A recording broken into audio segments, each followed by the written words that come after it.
Okay friends, to get started on this vehicle, the first thing we want to talk about is safety. You want hand and eye protection. Secondly, you want to make sure that you raise and support the vehicle by the frame so the suspension's hanging. Next, let's remove our lug nuts. Remove your wheel. Now that we have the wheel off, we have a nice clear view of our tie rod ends. Just a quick note, whenever I'm replacing tie rod ends, I usually like to do them as a pair. With that said, let's break free our jam nut. There we are. Let's get our locking cotter pin out of here. There we are. Let's go ahead and remove this nut. Put that back on a couple threads. The next thing we're going to do is separate the tie rod end from the knuckle itself. You can do that with a couple loving bonks with a hammer.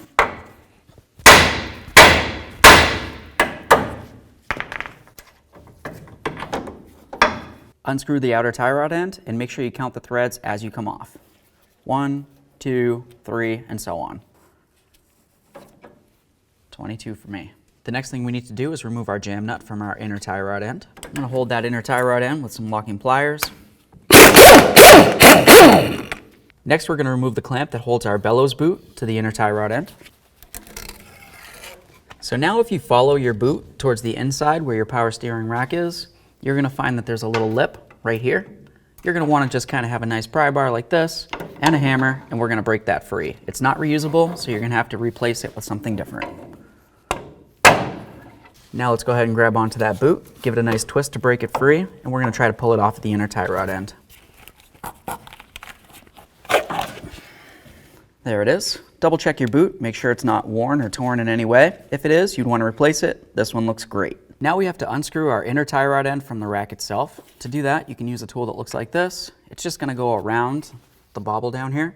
Or of course you can use pliers or even a wrench. Whatever you need to do, unscrew it. Okay, let's get this off of here.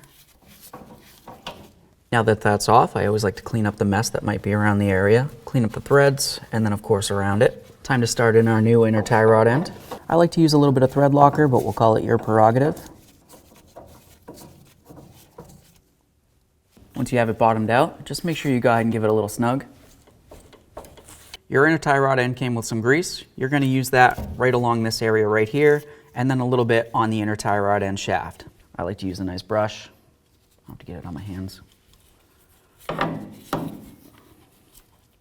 Just pack it right in there, make sure it's nice and lubricated. And then some right up along this groove right there. That's where the boot's going to sit.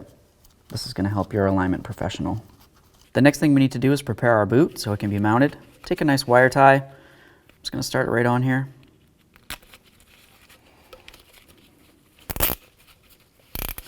There we are, not too tight.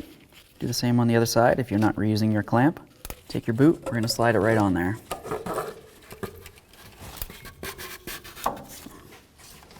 Slide it over the rack so you're sure it's nice and secure. That feels good.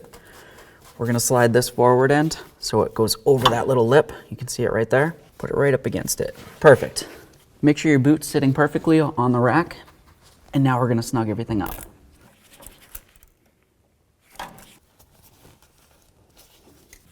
Trim off the excess.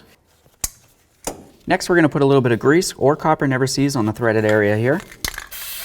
Go ahead and put on your jam nut. Put it halfway down the threaded area. Time to put on the outer tie rod end. Make sure you put on as many turns as you did to remove the original. 1, 2, 3, and so on.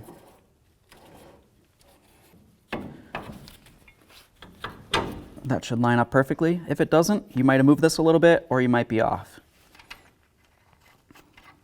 Snug this up. Torque this to 45 foot-pounds. Now we need to take a look and make sure that the slotted area of our nut lines up with the hole in the tie rod stud.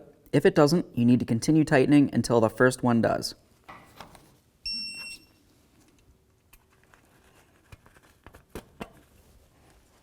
Go ahead and pin that over.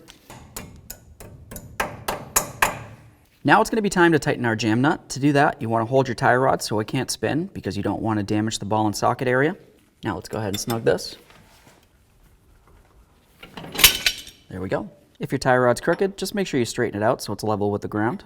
Go ahead and put the wheel back up on here. We're going to start all of our lug nuts and then we'll torque them to 130 foot-pounds.